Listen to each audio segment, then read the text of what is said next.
we'll conduct a search, modified search program afterwards for open doors and things. Yeah, absolutely.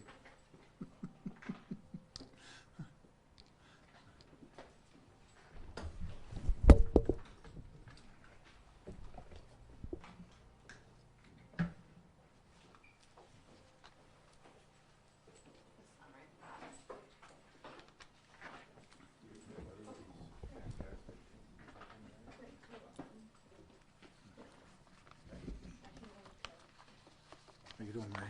I'm doing well. It's nice to see you. I haven't seen Could, you in a long could time. rather be seen than viewed, right? Yes. When's the last time you had a press conference? It's been a little bit. I don't think I've ever been It's to been a press little conference bit, no. that you've held. You're doing great. We try and keep things down to a dull roar out here in Beeville, but, you know. Let me know when everyone's all set. Good to go? Very good. Good afternoon. Appreciate everyone being here. Just wanted to update everyone on the events of Friday evening and how our organization came to be involved in the matter involving the school superintendent. So on Friday evening at the high school, there was the homecoming football game. We did have school resource officers at that game, as we do every football game there. We have staff in attendance. And during that game, the superintendent of schools was observed crowd surfing amongst the students in the student section of the bleachers. Following that, several students came forward to school officials and reported that the superintendent smelled like alcohol. School officials at that point in time notified school resource officers that were on the campus and asked for some assistance in locating the superintendent with the anticipation of having him take a breath screening device. We refer to it as an Alka-Sensor to determine if the superintendent had been actually drinking or not. Our school resource officers notified our road patrol unit that they were looking for the superintendent and asked him to bring a Alka-Sensor up to their location as well. While the SRO was looking for the superintendent along with district staff, our road patrol unit made his way to the campus. He observed a vehicle which matched the description that the superintendent operates, turning onto the campus off of Oneida Street. That vehicle did not have a front license plate, and then he observed the vehicle turn into a separate parking lot off the main roadway without utilizing a turn signal. The officer made contact with the driver. The driver was identified as the superintendent of schools, Jason Thomson. At that point in time, the officer made notification to myself that of the circumstances. I advised the officer to conduct field sobriety tests to determine if the superintendent had been drinking and to take appropriate action if he had. Subsequently to that, the officer performed standardized field sobriety tests, and an arrest was effected at 8:34 p.m. for driving while intoxicated. The superintendent was cooperative with the officers throughout the booking process. He did admit that he had been drinking. He indicated that he had, at the traffic stop, he indicated that he had one beer at a local restaurant.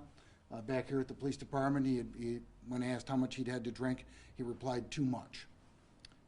His blood alcohol level, based upon an examination here at the police department, a breath test was 0.15%. The legal limit in New York State for driving while intoxicated is 0.08%. So he was nearly twice the legal limit. He was processed here at the police department and then released. I would like to just clarify some questions. I'm sure all of you have some, but I do just want to make a couple statements. Alcohol is not sold at any events on the Baldwinsville School campus. I've had conversations with officials indicating that at any New York State public high school event, alcohol is not allowed to be sold, even at venues that would normally allow it, such as the Carrier Dome or I apologize, the Wireless Dome now. Superintendent had left the scene, I believe, prior to officers actually being notified. Certainly they could not locate him, so there was not an opportunity for members of our staff to stop him from driving. I know that that's been some speculation in the community. And also, I am not aware of any members of our organization having any contact with the superintendent other than his professional capacity as the superintendent of schools. That's what I have, unless there are questions from anyone here that you would like to have answered by me. Chief, you mentioned that it was students in the student section who actually went to SROs, you said? School or officials. They went to who school were at the game. officials, yes. Can you just talk about the fact that they felt compelled to do that, to report the superintendent to another school official? Sure. I don't have a lot of information about that, other than the fact that they did that. I think it took a great deal of courage on their part for that to occur. And I think it showed their level of maturity and responsibility, that they recognized that there was an adult amongst their midst that was likely under the influence of alcohol. And as So, their superintendent, yeah. how does that make you feel, I guess, you're a parent, you've had kids that were that age. How does that make you feel, and what do you want people to know just about, it's a school event? Obviously, it's quite concerning to all of us involved. I know there's a school board meeting tonight, and the Board of Education will deal with that aspect of it. To your point, all 4 of my children are graduates of Baker High School. It's certainly a sad situation that this occurred, and I just am very appreciative of the students that they stepped up and did the right thing. Was he alone, or was he with a group of people? I don't know. When we stopped him, he was alone in the vehicle. Have you established if he had alcohol or was consuming alcohol on school property? I don't know the answer to that question. I have not got any information to indicate that he was doing that. I also don't have any indication that he wasn't, so I don't know. It was a 6:30 game. Yes. By 8:30, he was drunk twice the legal limit. What kind of time frame, what kind of alcohol consumption would have needed to happen prior, whether it's prior to 6:30 off campus, after 6:30 on campus, for him to be that drunk at 8:30? Everyone's different, obviously, depending upon the size of the individual, how much they've had to sleep, how much they've had to eat. But we're talking a fairly significant amount of alcohol for someone to be twice the legal limit. Early in the night. Yes. Is part of the investigation piecing together where he drank? We did get that information from him. He indicated a local establishment. Whether he was there the entire time or home, that still is yet to be determined. Can you describe his demeanor at all when he ended up getting processed here and he ended up admitting that he had too much to drink, as you quoted? What was he acting like? Was he remorseful? Was he kind of non-emotional? What was his demeanor? I actually responded in to the police department. I met with him personally. He was remorseful. He indicated that he didn't want there to be a black mark against Baldwinsville. He told me that he liked being here and that he didn't want there to be a black mark. So he was very contrite and was very cooperative with our staff. So you said that he had left the scene. So he had been drinking at an establishment. Just to clarify, he was drinking, went to the school, and then left the school and was coming back? I don't know whether he was drinking at an establishment prior to going to the school or after he had left the scene. Okay. All I could tell you is that when our staff was notified by school officials for asking for our assistance in locating him and administering a breath test to him to see if he had been drinking and around students, at that point in time, they couldn't locate him. Where he had gone, where he had been, when he began consuming alcohol, I don't know the answer to that question. How much time had elapsed, though, between him crowd surfing and when he was located? The actual crowd surfing, I don't have a timestamp on that.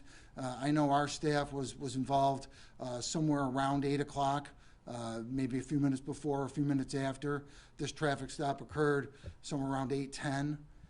So we had been notified, right around 8 o'clock, give it a few minutes before, a few minutes after, as to when our SROs were asked to assist school officials. I don't have a timestamp on when that crowd surfing action took place. But you almost suggested he may have drank in between the crowd surfing and the arrest. Was there time for that? I don't know. Okay. I don't know. But most of the drinking must have happened before the game or at the game. Potentially, yes. Is there more that you need for your investigation? Are you looking for cameras at the school to see the times, the time landmarks of the night? I mean, or is this kind of a cut and dry DWI? It is what it is. And For our purposes, this is a DWI investigation, and we've processed that aspect of it, and we'll forward it to the district attorney's office for prosecution and disposition in village justice court here.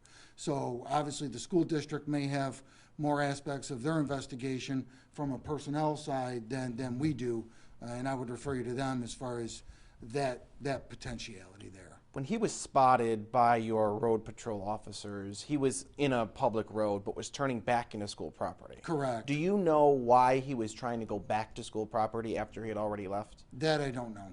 Okay, and he didn't say why? Not to my knowledge. I know that school officials were looking for him and were trying to contact him. So where he was and how he made his way back to the campus, I don't know that right at this moment. It seems like there are rumors about how much he drinks in town. Has anything been said to you about previous encounters with him at local establishments and what he consumes? You know, at this point in time, our staff has not had any previous encounters with him. This is our first time of an encounter such as this with him. And has anyone come forward with information that he may have done similar behaviors before? To our staff, or I mean, certainly there's rumors about many different people around town. Some I adhere credence to, and others I don't. So we always have to sift through whether those are legitimate or not. I hear a lot of different things. This is not a big town. I've worked here for 35 years, so I've heard a lot of things over the years about a lot of different people. So I'm not really going to comment on rumors that may or may not have been floating around. I'm only going to comment on factual information that I can provide to all of you. This was a Friday night homecoming football game, something that draws families, maybe grandparents of players who go to this school. Just talk to me about the fact that thankfully no one got hurt. He didn't, nothing happened where someone got hurt or he got hurt. But if he was going to go back onto a school parking lot, school property, people could have been leaving, in droves out of that game, or, that's an unsafe situation potentially.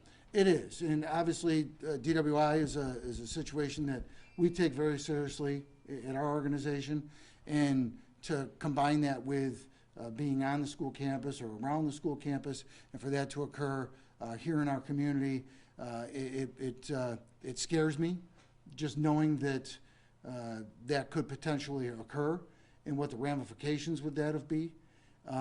So I think we were fortunate that no one was hurt, that this is a DWI.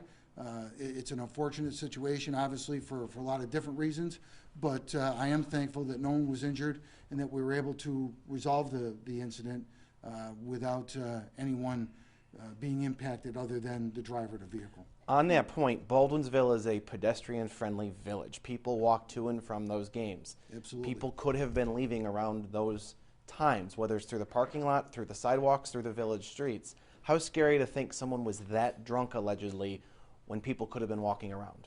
It's very scary, and that's something that concerns us all the time. And so that's why we have staff at the games to ensure that there's not anything occurring there that we can prevent, hopefully.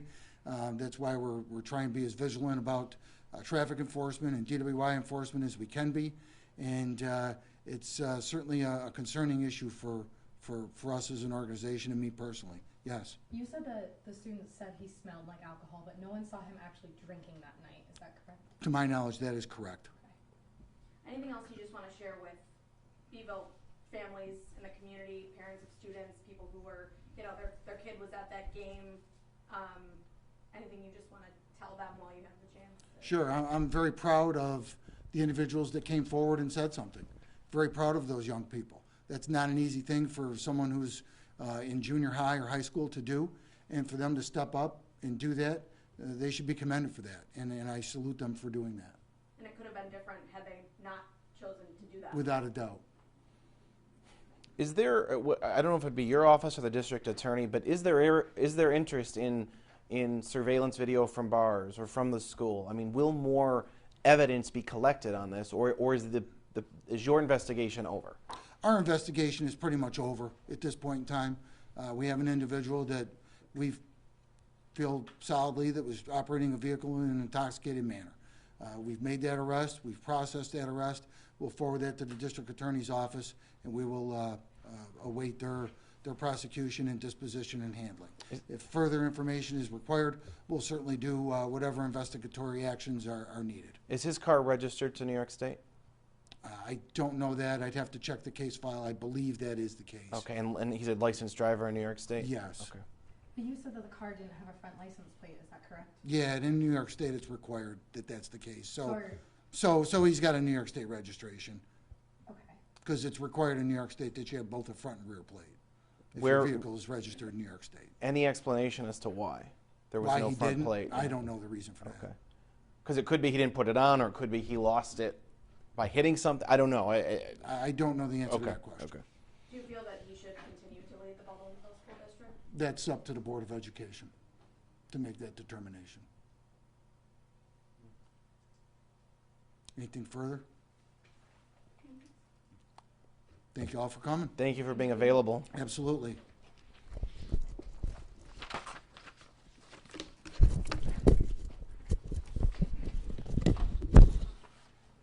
Did your son go anywhere fun today that you had to drop him off? Oh, so I have one son that lives in Nashville.